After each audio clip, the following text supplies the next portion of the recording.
계절이 왔다. 너무 먼 여행지가 부담스럽다면 전국 어디서나 가볍게 찾아갈 수 있는 충청남도 천안으로 떠나보자. 사람의 발길이 드문 깨끗한 자연과 천천히 흐르는 시간의 맛이 있는 곳. 올가을 천안을 찾는다면 의외의 식도락 여행을 경험하게 될지도 모른다. 천안의 진짜 맛, 그 숨겨진 이야기를 꺼내본다.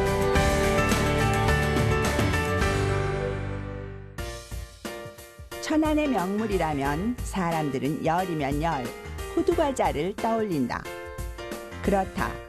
수십 년 역사를 자랑하는 호두과자 가게가 흔한 곳이 바로 천안이다. 달콤한 앙금과 굵은 호두알이 들어있는 호두과자는 천안의 명물임에 분명하지만 이것이 천안이 가진 맛의 전부라고 생각한다면 크게 잘못 알고 있는 것이다. 천안에 숨겨진 진짜 맛을 찾아온 곳. 교통의 중심지인 천안엔 마땅한 향토 음식이 없다고 알려져 왔다. 각 지방에서 올라온 수많은 음식에 눌려 향토 음식들이 발전을 못했기 때문이다. 하지만 각 지역의 화려한 향토 음식들 사이에서 꿋꿋하게 살아남은 천안의 향토 음식이 있다. 메주를 빨리 쪄가지고서 봄철에 빨리 쪄가지고서 김치 국물에다가 버무려서 부뚜막에서 한 2, 3일 숙성시켜서 먹는 거예요. 그래서 빨리 익은 장이라고 해서 빠금장이라고 해요. 옛 문헌에 순창 고추장과 함께 맛이 제일이었다고 기록되어 있는 빠금장. 부뚜막에서 숙성시켜 먹는 발효식품인 빠금장은 된장과 비슷하면서도 또 다른 맛을 가진 천안의 장이다. 콩을 무쇠솥에서 은근한 불로 6시간 푹 삶는 것이 빠금장 만들기의 첫 순서. 예로부터 장은 음력 정월 대보름 무렵에 담궜다.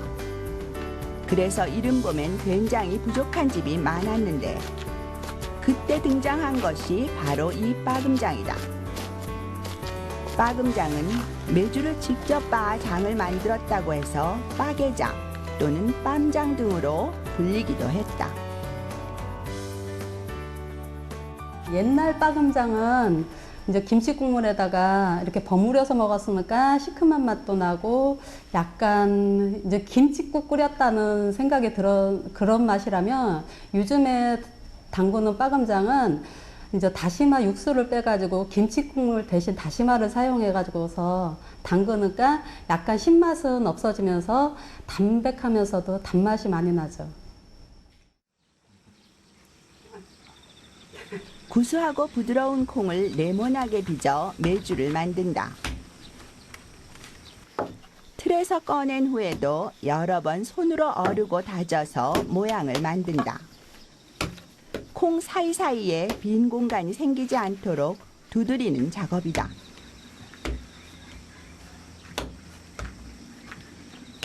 적당한 힘과 십수번의 손길을 거치고서야 메주의 모양이 제대로 잡힌다. 메주를 아까 틀에 넣었을 때 이렇게 설공설공 눌러주면은 얘가 마르는 과정에서 메주가 갈라지거든요, 형태가. 그래서 꼭꼭 눌러줘야 돼요. 누가 이 메주를 못생겼다 할까? 메주의 모양은 단정하다. 빠금장은 집집마다 만드는 방법이 조금씩 다르지만 곱게 빻아낸 메주가루에 고춧가루와 양파를 섞거나 동치미 국물을 넣어서 사나흘 숙성시키는 방법은 동일하다. 빠금장은 여느 된장보다 덜 짜고 맛이 부드럽다. 냄새도 덜해 청국장의 강한 맛을 싫어하는 사람에게도 알맞다. 우선은 메주를 잘 띄워야 되겠죠. 왜냐하면 얘는 간장을 빼지 않은 상태에서 숙성을 시켜서 빨리 먹는 거잖아요. 그렇고 소금량을 일반 된장보다는 좀 덜 넣어야죠. 적게 넣어야죠.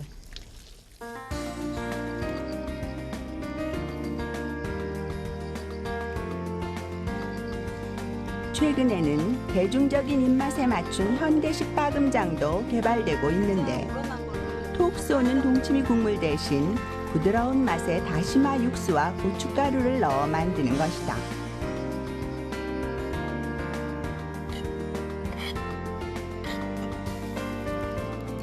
보통 된장은 소금을 넣어 숙성시키지만 현대식 빠금장은 간장을 넣어 1년 이상 숙성시킨다.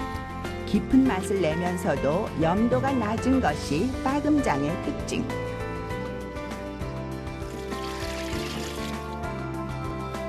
이제 맛을 내는 건 시간의 몫이다.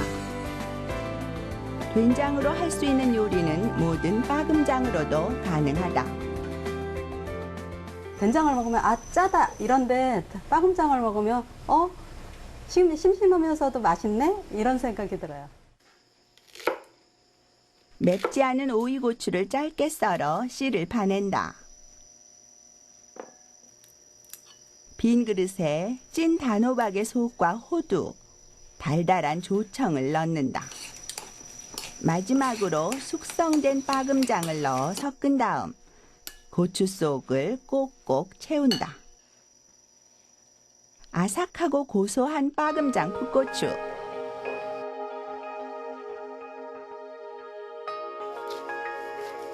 빠금장은 투박한 요리와 잘 어울린다. 2시간 동안 삶아 부드러워진 시래기에 빠금장을 넉넉히 넣고 조물조물 버무려 밑간을 한다. 좀 듬뿍 넣어줘요. 달궈진 팬에 들기름을 두르고 다진 마늘로 향을 낸 다음 빠금장 시래기에 멸치 육수를 조금 부어 볶는다.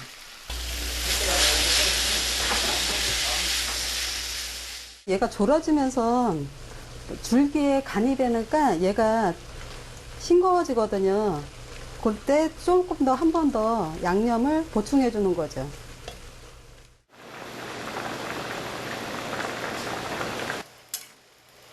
소금물에 미나리를 살짝 데쳐 찬물에 식힌다.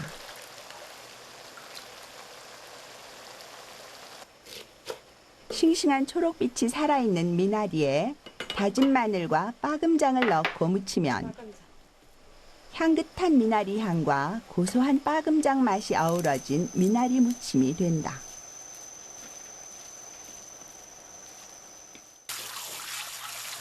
이번에 준비하는 빠금장 요리는 묵은지 등갈비찜.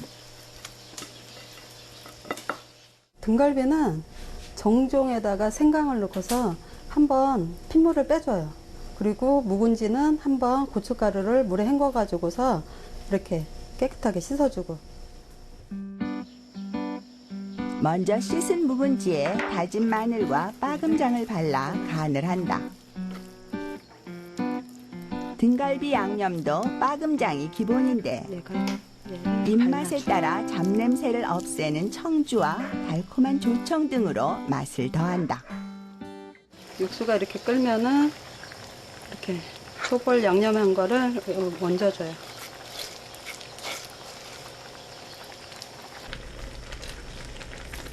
중간에 가위집을 한번 넣어줘요.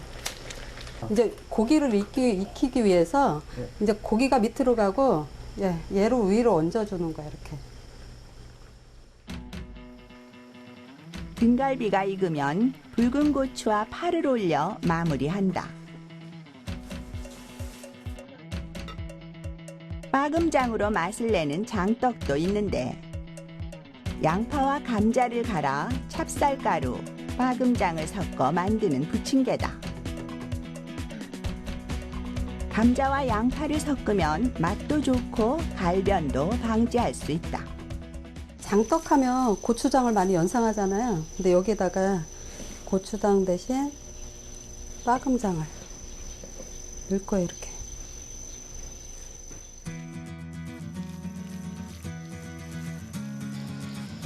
동그랗게 빚은 다음 살짝 볶은 애호박을 넉넉히 얹어서 모양을 낸다.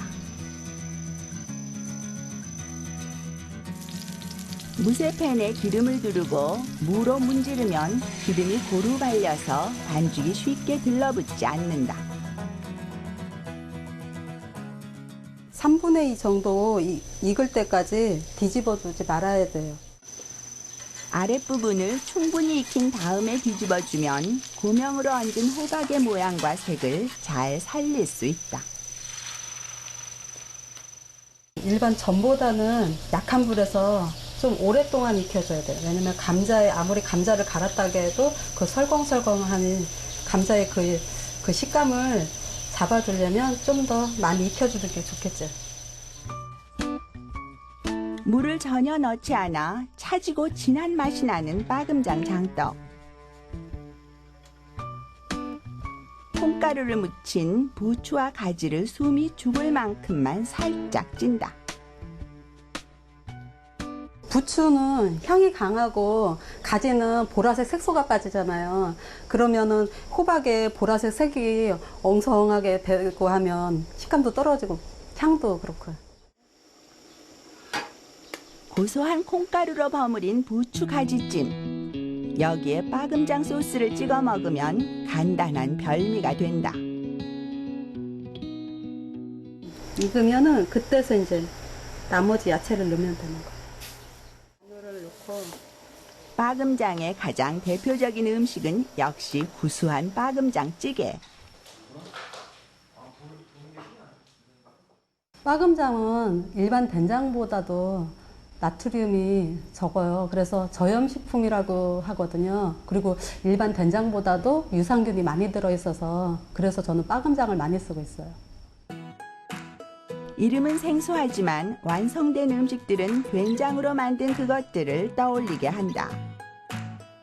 채소든 육류든 잘 어우러지고 익혀도 좋고 생으로 얹어 먹어도 그만이다. 된장과 닮아 친근하면서도 숙성 과정을 한 차례 더했으니 그 맛이 어떨까 호기심을 불러일으키는 빠금장 요리.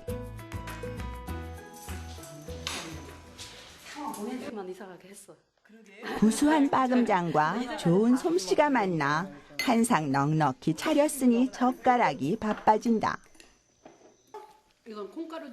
본 재료의 맛은 살리면서 양념의 역할을 훌륭히 해내는 빠금장이다. 어제 했어, 어제 그저께 한 번 했어. 빠금장은 깊은 맛은 덜하지만 이 나름대로 이제 어떻게 보면 이제 저염식으로 해서 하기 때문에 짜지 않으면서 쉽게 먹을 수 있고 좀 신선한 맛을 원하는 사람한테는 이 빠금장이 또 의외로 되게 잘 먹고. 빠금장에다가 집에서 띄우잖아. 두부 좀 썰어놓고 그 이제 우렁 토종 우렁 그걸 냉동시킨 거 그거 넣어가지고 그거 찌개해서 먹고. 그 쌈장도 그걸로 해가지고 뭐 고추 찍어 먹고 그렇게 하지 뭐. 해줘야 되겠더라고요. 천안의 두 번째 토속 음식 재료는 이곳에서 만날 수 있다. 이번에는 물에서 건진 천안의 맛. 넓은 바다에서 건진 싱싱한 해산물들 사이에 그 주인공이 있다는데, 작고 여린 민물새우, 새뱅이가 바로 그 주인공이다. 새우는요, 무 넣고 짜박짜박 지져도 맛있고, 모든 찌개에 얼큰하게 뭐 매기 매운탕이나 이런 데 넣는데도 이 민물새우 들어가면 맛있어요. 각종 뭐 매운탕에 들어가고 여러 가지 종합적으로 딱 익으면 빨개져가지고 탱글탱글해요. 그래가지고 맛있어요, 이 새우는. 민물새우는 가을에 나왔다가 김장철에는 인기가 아주 진짜 좋아요. 주로 서식하는 데는 깊은 물이 아니라 얕은 쪽에서 다녀요. 물가 따뜻한 쪽에. 그리고 이제 수초나 이런 어떤 먹이 활동을 해야 되는데 그게 깊은 물에 있는 게 아니라 가생이 쪽에 많이 있으니까 주로 가쪽으로 다 많이 나와요.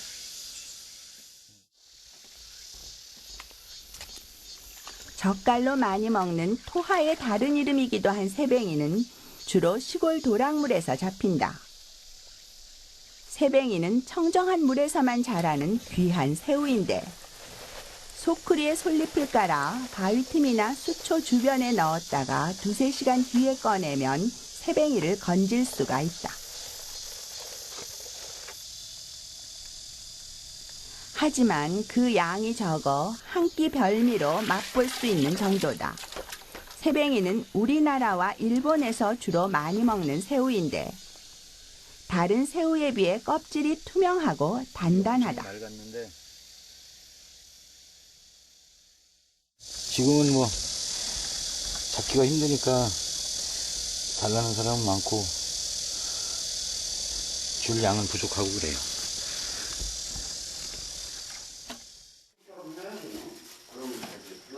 새뱅이는 바다 새우보다 작지만 단맛이 월등히 뛰어나서 요리에 이용하면 달콤한 맛이 나는 것이 특징이다.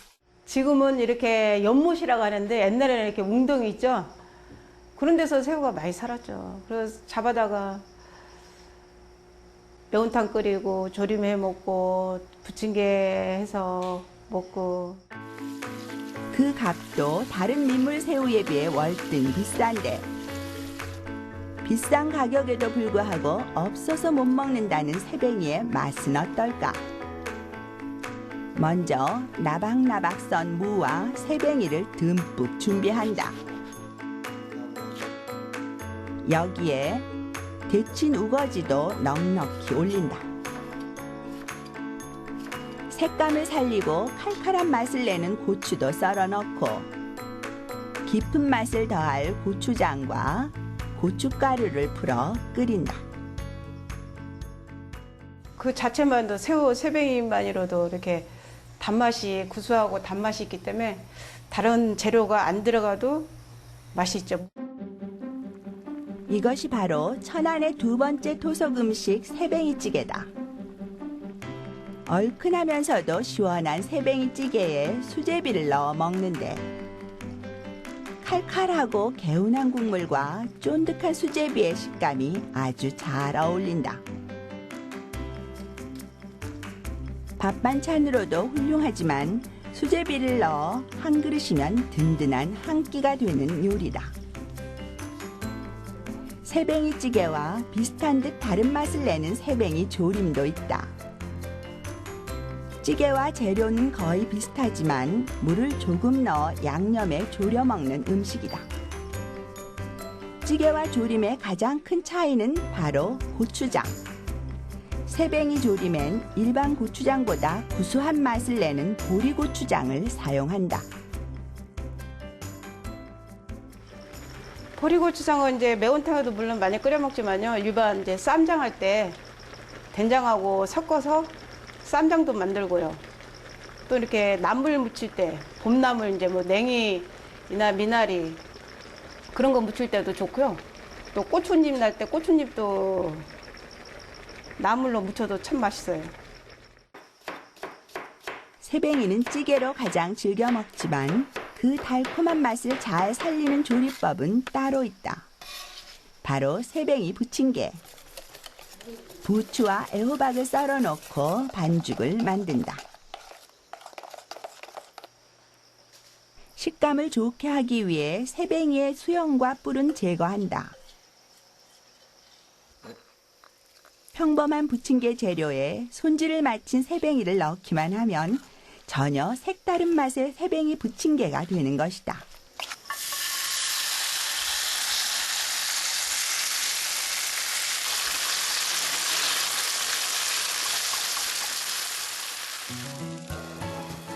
먹음직스러운 빛깔과 맛을 위해 고추장을 조금 넣어도 좋다.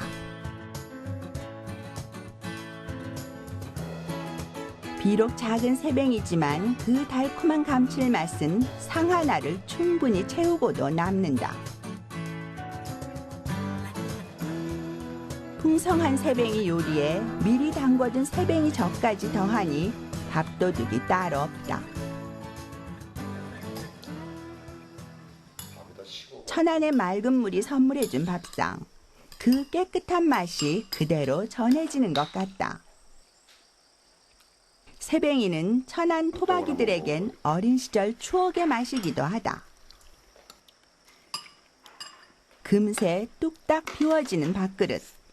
이 빈 밥그릇이 새뱅이의 맛을 대신 설명한다. 예, 저는 장떡을 많이 좋아하는 편인데 비 오는 날 저 힘들게 일하다가 저기 하면 출출할 때 장떡에 막걸리 한 사발 먹으면은 기분도 좋고 장떡 맛도 나고 그렇습니다. 새벽이라는 건 아주 옛날 전통 음식이라 바다에서 잡는 것 같다고 민물 저런 데서 잡는 거거든. 옛날부터 어른들 말씀이 제일 좋은 음식이라고 했어요.